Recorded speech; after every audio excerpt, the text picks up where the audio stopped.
Snow fell like whispered secrets over downtown Chicago, coating the sidewalks in a treacherous blanket of white and ice. It was 6:47 p.m. on a Tuesday in January, the kind of cold that bit through expensive coats and turned breath into visible ghosts. The streets pulsed with people rushing home, heads down, shoulders hunched against the wind that howled between skyscrapers like a warning. Marcus Dane moved through the crowd like a man with purpose.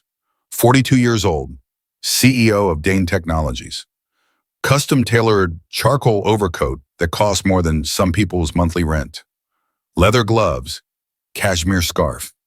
His 8-year-old son, Tyler, walked beside him, small hand tucked into his father's larger one, struggling to keep up with the aggressive pace. "We're late," Marcus checked his Rolex for the third time in 5 minutes. The reservation at Alinea was for 7, 3 Michelin stars, 2-month waiting list. He'd promised Tyler a special dinner, father-son time before another business trip to Singapore. But the meeting had run long. Traffic had been hell. Now they were cutting it close. His phone buzzed. Another email, another crisis that needed his attention.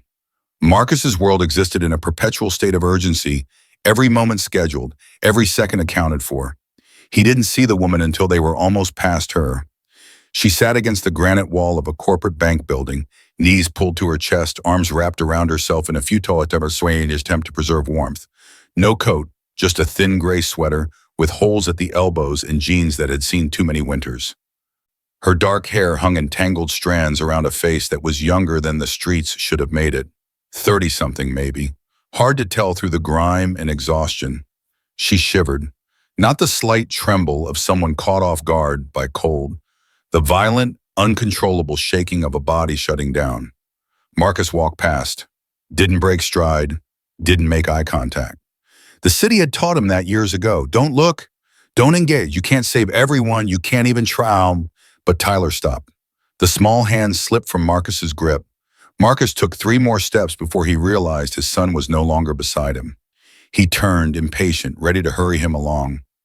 Tyler stood frozen 5 feet behind him, staring at the woman with wide eyes that held something Marcus had forgotten. Pure, unfiltered empathy. "Dad." Tyler's voice cut through the street noise. "She's cold." Marcus glanced at his watch again. "Tyler, we're late. Come on." His son didn't move.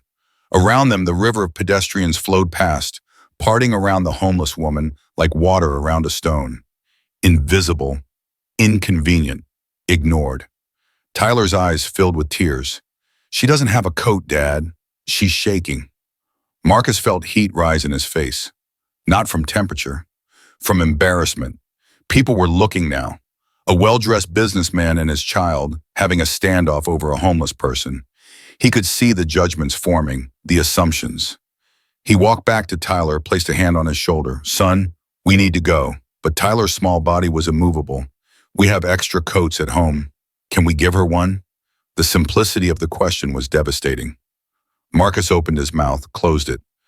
Tried to find words that would sound reasonable to an 8-year-old who hadn't yet learned to look away from suffering. "We can't help everyone, Tyler." His son looked up at him. "But we can help her. Right now, she's right here." The logic was undeniable. Infuriating. Perfect. Marcus looked at the woman again. Really looked this time. She held a piece of cardboard, the message written in careful block letters, despite shaking hands. "Anything helps. God bless." Her eyes, when they lifted to meet his, weren't pleading. They were resigned. She'd stopped expecting anything from people like him. But there was something else there, too. Something that made Marcus's throat tighten.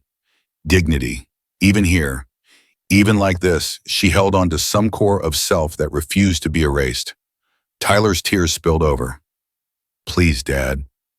Marcus felt something crack inside him. The armor he'd built over decades, the careful distance he maintained between himself and the world's pain. His son's tears were dismantling it, brick by brick. He sighed, knelt down to Tyler's level, expensive coat touching the dirty sidewalk. "Okay, but we need to be quick." Tyler's face transformed. Pure joy. He grabbed his father's hand and pulled him toward the woman. She noticed them approaching and immediately tensed. Her body language screamed defense, protection of the small space she'd claimed. Marcus recognized it. The posture of someone who'd been harassed, threatened, worse. He stopped 3 feet away, held up his hand slightly. Non-threatening. Tyler stepped forward without fear. Hi. Tyler's voice was steady despite his earlier tears. I'm Tyler. Are you cold? The woman blinked. Surprise flickered across her features. When was the last time someone had spoken to her like a person? Not at her, not around her, to her. I'm okay, sweetheart. Her voice was hoarse, rough from cold and disuse. But you're shivering. Tyler tilted his head. That means you're cold. My mom says shivering is your body trying to make warmth. Marcus pulled out his wallet, extracted 2 20s, held them out. The woman looked at the money, then at him. Hesitation played across her face, pride warring with desperate need. I don't want money. Her words came out defensive. I want work. This isn't who I am. Marcus froze. That response, that wasn't the script he'd expected. Homeless people took money. That's how this worked. You gave. They took.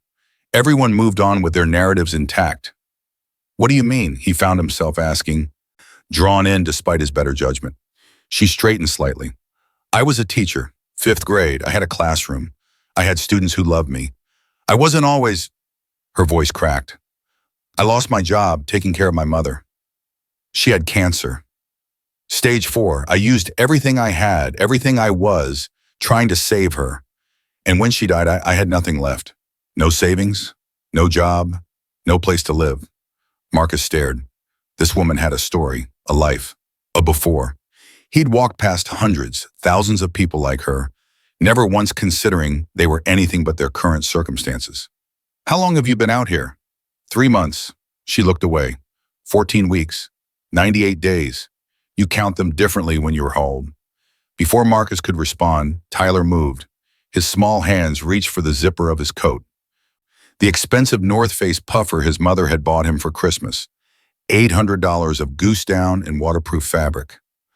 Tyler, no. Marcus reached out. You'll freeze. But Dad, we're going inside to eat.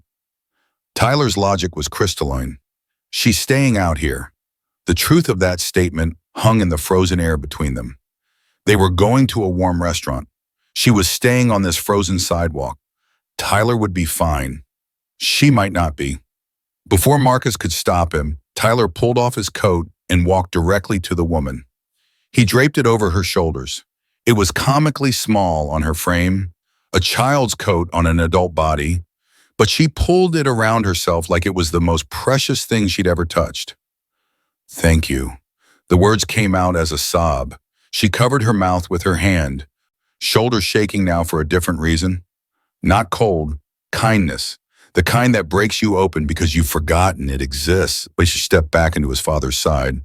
See, Dad? Now she's warmer. Marcus looked at his son, 8 years old, small for his age, still believed in Santa Claus and the Tooth Fairy and that people were fundamentally good. When had Marcus stopped believing that? When had the world taught him to walk past suffering with his eyes forward and his heart closed? He looked at the woman wrapped in his son's coat, crying silent tears that froze on her cheeks. He thought about the reservation at Alinea, the perfectly plated food, the molecular gastronomy that would taste like innovation and cost like absurdity. And he thought about his son, watching him, learning from him, absorbing every choice he made into the foundation of who he would become. Marcus made a decision. What's your name? He asked the woman. She looked up, surprised by the question. Vanessa. Vanessa, he nodded. I'm Marcus. This is Tyler, and we're not going to leave you here. If this story is reminding you why we tell these stories, why compassion matters, why children sometimes see clearer than adults, then subscribe to True Soul Narratives. We believe the best stories don't just entertain, they transform. Now I want to ask you, have you ever had a child teach you something important about humanity? Tell us in the comments. Vanessa stared at him like he was speaking a language she'd forgotten. What do you mean? I mean, Marcus said, his voice steady now, certain that we're going to cancel our reservation. We're going to take you somewhere warm. We're going to get you food, and then we're going to figure out what comes next. I can't. Vanessa shook her head. I'm not I'm not clean. I don't belong in. Neither do I. Marcus interrupted. Not in the ways that matter.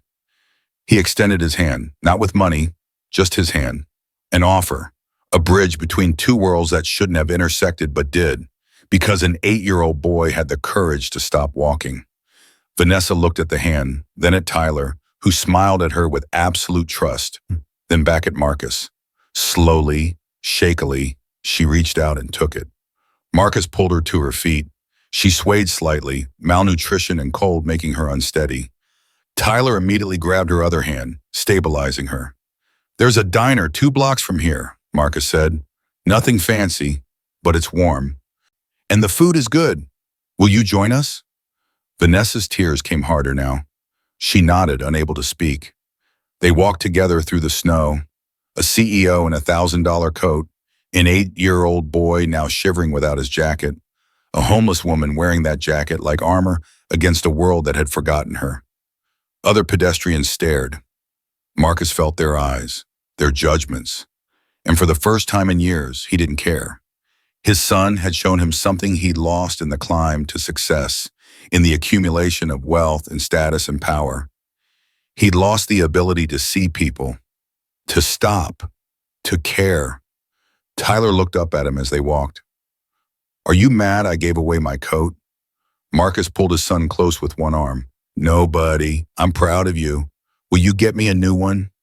Yes, but this one, Marcus glanced at Vanessa, wrapped in that small blue puffer. This one changed something. So maybe we should remember it.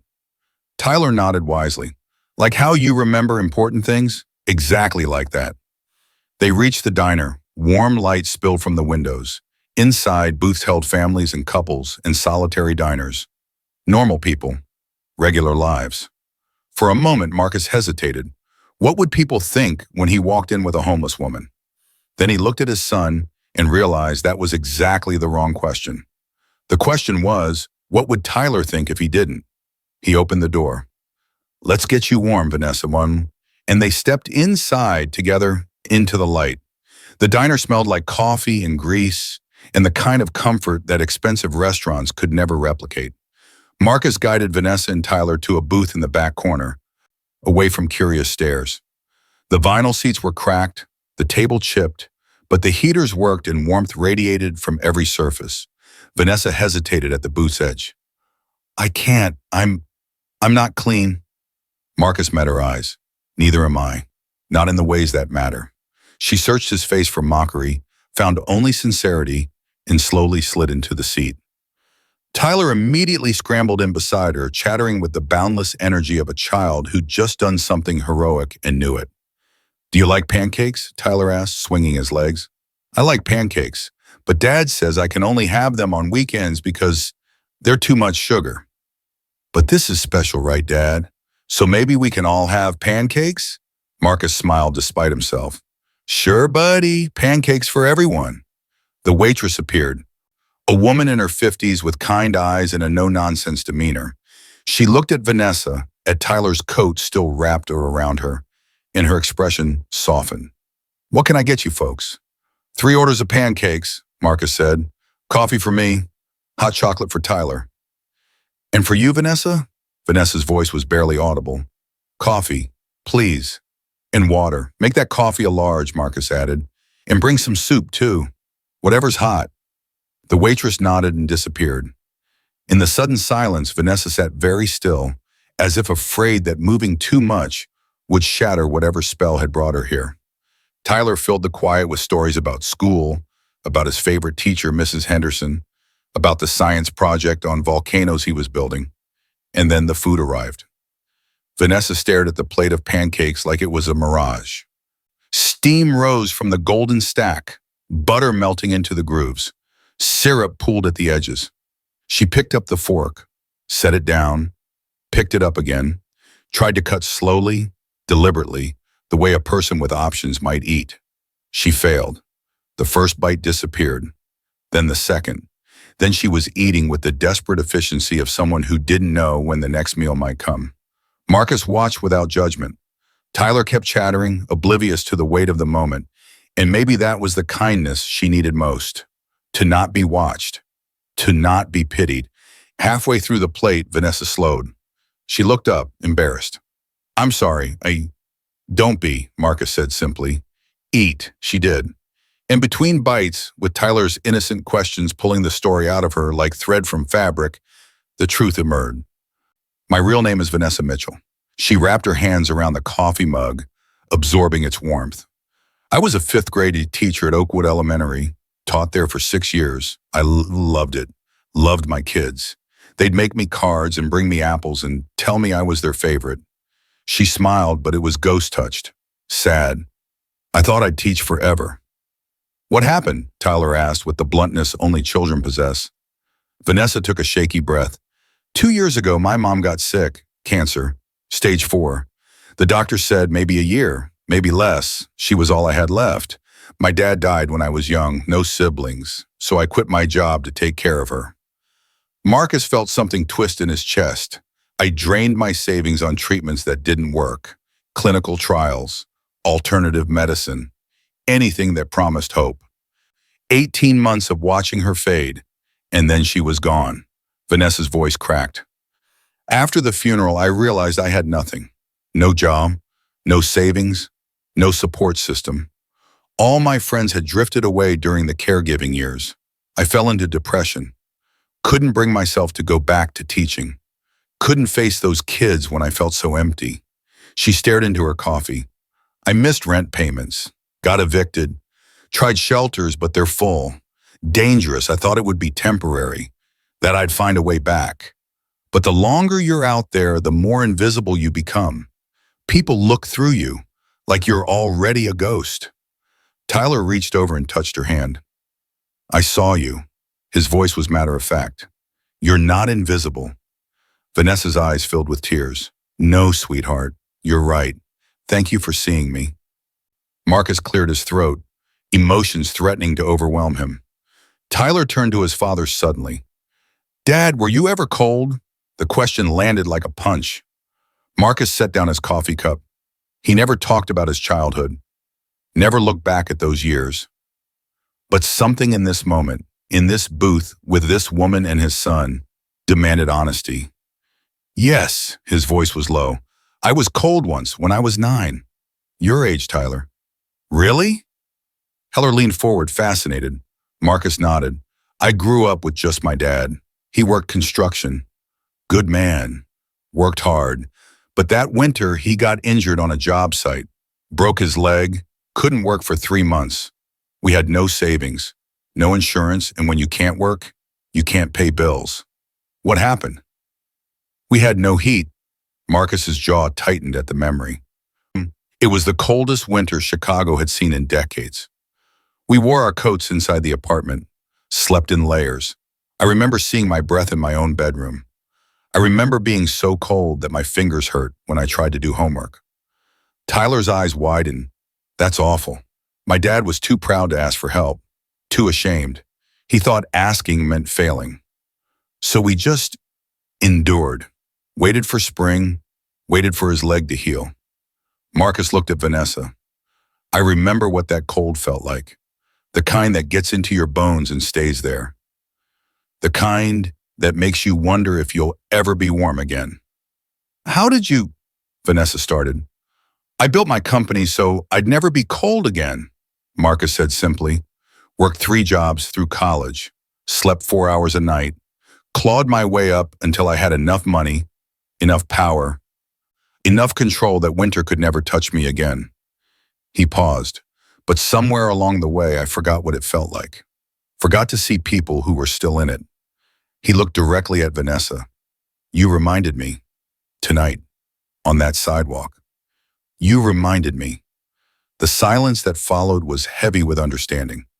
2 people from different worlds, connected by the same cold. Marcus made a decision. Not impulsive, deliberate. Right, I have a guest house, he said. Behind my property, it's empty, furnished, heated. It's yours if you want it. Vanessa's fork clattered to her plate. What? No, I can't. I'm not charity. No, Marcus's voice was firm. But you are someone who deserves a chance, like when my father deserved one and never got. I don't need saving. I'm not trying to save you. I'm trying to offer you space, time, warmth. What you do with it is entirely up to you. Tyler grabbed Vanessa's arm. Please, we have lots of room, and you seem really nice. And maybe you could help me with my volcano project? Vanessa looked at the child beside her, then at Marcus across the table. Tears streamed down her face now, unchecked, unstoppable. This couldn't be real. People didn't do things like this. Not for strangers, not for people like her. Only temporarily. Her voice broke. Just until I get back on my feet. As long as you need, Marcus replied. Outside, snow continued to fall. But inside that small diner booth, something warmer than heat, stronger than shelter, began to grow. Hope. The fragile, terrifying kind that makes you believe the world might not be as cold as you thought. The guest house sat at the back of Marcus's property, separated from the main residence by a garden that in summer would bloom with roses but now slept under snow. It was small, cozy, a living room with a fireplace, a bedroom with an actual bed, a bathroom with hot water that ran clear and endless. To Vanessa, it was a palace. She moved in that same night with nothing but the clothes on her back and Tyler's coat still wrapped around her shoulders. Marcus's wife Jennifer met them at the door of the main house. She was tall, elegant, with the kind of beauty that came from good genetics and better maintenance. Blonde hair pulled into a sleek ponytail. Yoga pants that cost more than Vanessa had earned in a month when she was teaching. Her smile was polite, but her eyes were cautious. Jennifer, this is Vanessa. Marcus made the introduction carefully. She's going to be staying in the guest house for a while. Jennifer's eyebrows raised fractionally. I see. Tyler barreled between them. Mom, she was so cold and she didn't have a coat, and she used to be a teacher, and I gave her mine, and Dad said we could help. And isn't that what you always say we should do? Help people. The rapid-fire explanation delivered in a single breath broke the tension. Jennifer's expression softened as she looked at her son, then at Vanessa, then back at Marcus. We'll talk later. Her tone was neutral, but to Vanessa she offered a warmer smile. You're welcome here. Make yourself comfortable. Over the following weeks, Jennifer's skepticism melted like the snow outside. She watched Vanessa help Tyler with his homework at the kitchen table, explaining fractions with the patience of someone born to teach. She noticed how Vanessa cleaned up after herself, tried to stay invisible, never took more than was offered. And she saw how Tyler lit up around her, how he'd run to the guest house after school to show her his spelling tests and drawings. One evening, Jennifer knocked on the guest house door. Vanessa opened it, surprise evident on her face. The two women had been cordial but distant, circling each other with careful politeness. I wanted to thank you, Jennifer said without preamble, for helping Tyler. His math grades have improved. His teacher says he's more confident. Vanessa blushed. He's a bright kid. He just needed someone to explain things differently. Jennifer studied her for a long moment. You're good with him. And she left, but something had shifted. Permissions, perhaps. Acceptance. 6 weeks after that cold night on the sidewalk, Vanessa looked like a different person. Her hair was clean, cut, shining. Her face had filled out, color returning to her cheeks. She wore clothes Jennifer had given her, simple but dignified. But the biggest change was in her eyes. The resignation had been replaced by something else. Purpose. Marcus noticed, watched her laugh at Tyler's jokes, saw how she'd started venturing out more, walking to the library, applying for jobs. One evening he approached her as she sat in the garden reading. I have a proposition, he said, settling onto the bench beside her. She closed the book. What kind of proposition? My company has community outreach programs, education initiatives for underprivileged kids. We need someone to oversee curriculum development, teacher training, someone who understands what those kids need. He looked at her. Someone like you. Vanessa's breath caught. Marcus, I haven't worked in 2 years, but you're still a teacher. That doesn't go away. He leaned forward. I'm not offering this out of charity. I'm offering it because you're qualified, because you'd be brilliant at it, and because those kids deserve someone who knows what it's like to fall and fight your way back up. She stared at him, searching for pity, finding only respect. I'll think about it, she said finally. She accepted 2 days later, and she thrived. Design Edge programs that actually reach struggling students, trained teachers in trauma-informed education, became indispensable. Marcus watched from the periphery, pride mixing with something else, something he didn't want to name, something that made him look forward to seeing her in morning meetings, something that made him laugh more freely when she was around, something dangerous. 6 months after Vanessa had moved into the guest house, Jennifer asked Marcus to sit down in the living room. Tyler was at a sleepover. The house was quiet in the way that felt like the calm before revelation. "I want a divorce." Jennifer said it simply. No preamble, no build-up. Marcus stared at her. "What? Why?" She smiled. "Not cruel, just tired. We've been distant for years. You know it, I know it. We stayed together for Tyler, but that's not enough anymore." "Jennifer, I don't understand. We're fine. We're roommates, Marcus," she interrupted gently. "We share a house and a son and polite conversations about his schedule. But when's the last time we really talked? Really connected?" Her eyes held no anger. "Just truth. I'm not angry. I'm not even sad. I just want both of us to be happy. And we're not. Not really." Marcus opened his mouth to argue, closed it. Because she was right. They'd been going through motions for years, maybe since Tyler was born, maybe longer. "When did you—" he started. "Since Tyler was 3, Jennifer said honestly. "I realized I loved being his mother more than I loved being your wife, that we'd become a parenting team instead of partners." She reached over and touched his hand. "Not with affection, with compassion. I want us both to have a chance at something real, something more than comfortable." Marcus felt the foundation of his understanding shift. "What about Tyler? We co-parent, amicably, like adults who respect each other and love their child. He stays primarily with you since the house is his home. I'll get a place nearby. We share custody. We do this right," she paused. "And for what it's worth, the way you look at her, that's how you should have looked at me." His heart stopped. "What?" "Vanessa." Jennifer's smile was knowing. "The way you light up when she walks in a room. The way you listen to her like every word matters. That's what love should look like. And I'm glad you found it, just not with me."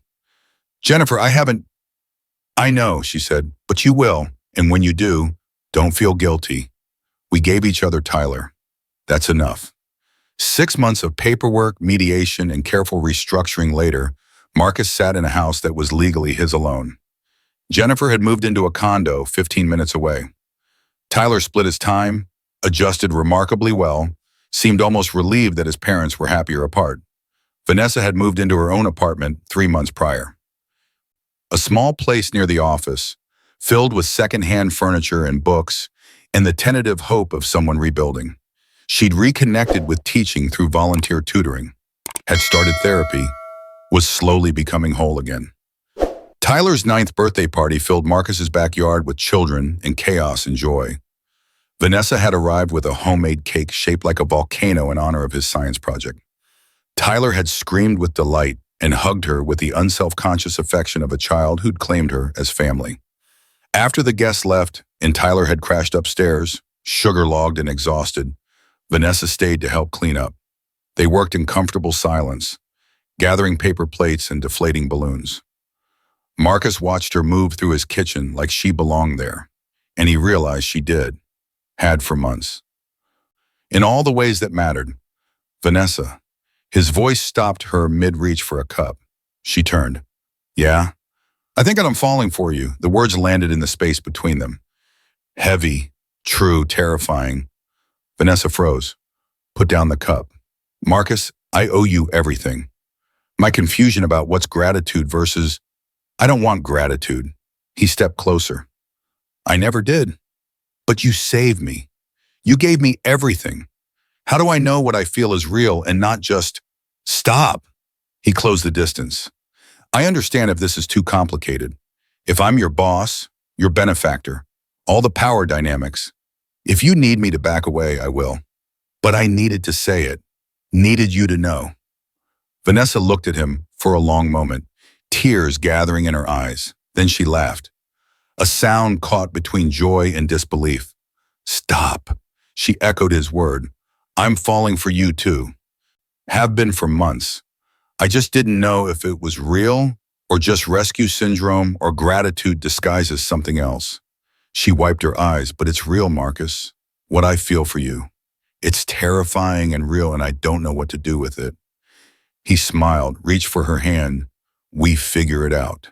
Together, slowly. The right way. The right way. The way that honors what we've both been through.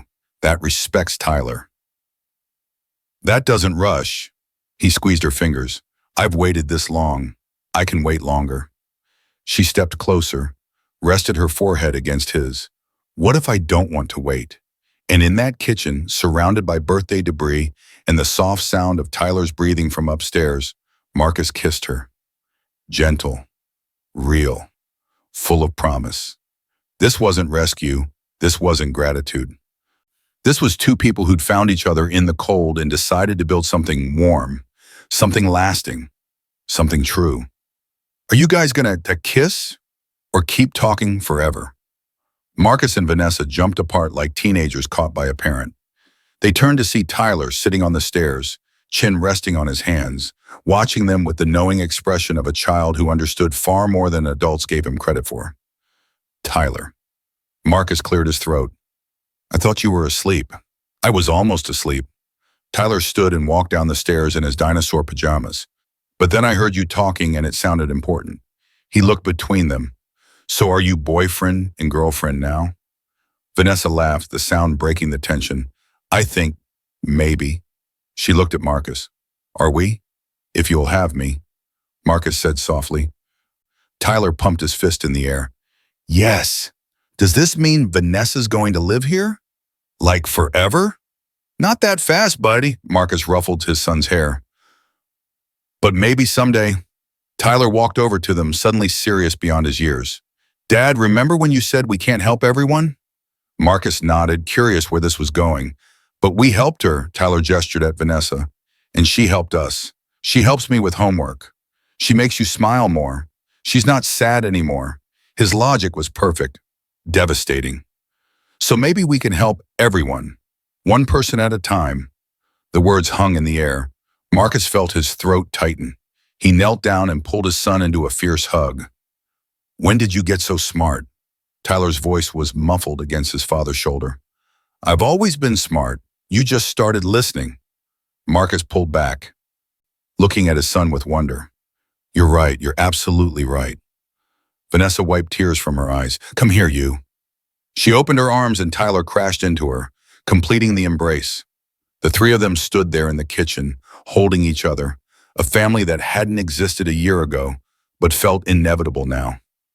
1 year later, Chicago welcomed spring with the enthusiasm of a city that had survived another brutal winter. The grand opening of Tyler's Coates Foundation took place on a Saturday in April, when the last patches of snow were finally surrendering to sun. The shelter stood in a neighborhood that needed it. 3 stories, 50 beds, job training center, medical clinic, counseling services. Everything Vanessa had needed a year ago and couldn't find. Everything she was determined to provide for others. Marcus stood at the back of the crowd, watching Vanessa at the podium. She wore a simple blue dress, her hair caught by the spring breeze, confidence radiating from every word she spoke. She was explaining the mission, the vision, the hope that no one would have to choose between dignity and survival. Beside him, Tyler fidgeted in his little suit, excited to cut the ribbon. Jennifer stood on Marcus's other side, her new boyfriend's hand in hers, all of them united in support of this moment. The divorce had been the healthiest thing for everyone. They co-parented beautifully, celebrated each other's happiness, proved that sometimes love transformed into something better than romance. Respect, partnership, family restructured but not broken. And now I'd like to invite the person who started all of this, Vanessa said, her eyes finding Tyler in the crowd to officially open Tyler's Coates. Tyler Dane, would you come up here? Tyler bounded up to the platform. Marcus's heart swelled as his son took the oversized scissors and with Vanessa's help, cut through the red ribbon. The crowd erupted in applause. News cameras captured the moment. Local politicians shook hands and made promises. The community celebrated. In the chaos of congratulations and tours, a young woman approached Vanessa. She was maybe 25, thin, carrying a backpack that held everything she owned. She held a cardboard sign, "Need help, willing to work." Vanessa stopped mid-conversation. The world tilted. She saw herself. 14 months ago, cold, desperate, invisible. The woman's voice shook. "I heard about this place, about what you do. I don't want handouts. I need a chance." Vanessa didn't hesitate. She took the woman's hand. "What's your name?" "Rachel." "Rachel, come with me." Vanessa smiled. "Let's get you inside. Let's get you warm. Let's talk about what comes next." As she led Rachel into the shelter, Marcus watched from across the room. Pride and love mixing into something that felt like completion. This was what it was all for. The wealth, the success, the climbing, so that moments like this could happen, so that one person could help another. One life at a time. That evening, as the sun set over Chicago, Marcus, Vanessa, and Tyler walked through downtown. They'd made it a tradition. Walking the same route from that first night, remembering, honoring how far they'd come. They passed the bank building where Vanessa had once huddled against the wall. Someone else sat there now. A man, maybe 40, wrapped in a thin blanket, holding a cup for change. Tyler stopped. "Dad." Marcus smiled, already reaching for his wallet, but this time he did more. He walked over and knelt down. "Hi, I'm Marcus. This is Vanessa. This is my son, Tyler. We run a shelter 3 blocks from here. Can we give you a warm place to sleep tonight? A hot meal? A chance to figure out what's next?" The man looked up, suspicious. Years on the street had taught him that kindness often came with strings. "Wait a minute, why would you do that?" Tyler stepped forward before either adult could answer. "Because someone helped us when we needed it. Now we help other people." The man's eyes filled with tears. He looked at Tyler, at Marcus, at Vanessa, saw something real in their faces, something true. "Yes." His voice cracked. "Please, yes." They walked together through the streets as dusk painted everything gold and purple. 4 people who wouldn't have intersected in any other story. But this story, their story, was about the intersections, about the moments when paths crossed and lives changed because someone chose to stop, to see, to care. Vanessa took Marcus's hand, their fingers intertwined naturally, perfectly. Marcus looked down at his son, walking beside the man they just met, chattering about the shelter and the programs and the possibility of tomorrow. "Thank you," Marcus said softly. Tyler looked up. "For what?" "For teaching me to stop, to see, to care, for reminding me that we can't help everyone, but we can help someone, and that someone can help someone else. Until maybe, eventually, everyone gets help. One person at a time." Tyler grinned. "That's what Mom says about my homework. One problem at a time." They laughed, the sound carrying through the cold evening air. Warm despite the temperature, full despite the emptiness they'd all known.